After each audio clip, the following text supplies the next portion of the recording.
అన్నదాతలకు CM Chandrababu ఏరువాక పున్నమి శుభాకాంక్షలు తెలిపారు.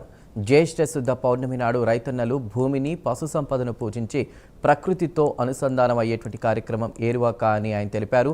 ఈ సందర్భంగా పాడి పంటలతో రైతన్నల ఇళ్లల్లో వెలుగులు నిండాలని ఆయన ప్రార్థిస్తున్నట్లు తెలిపారు.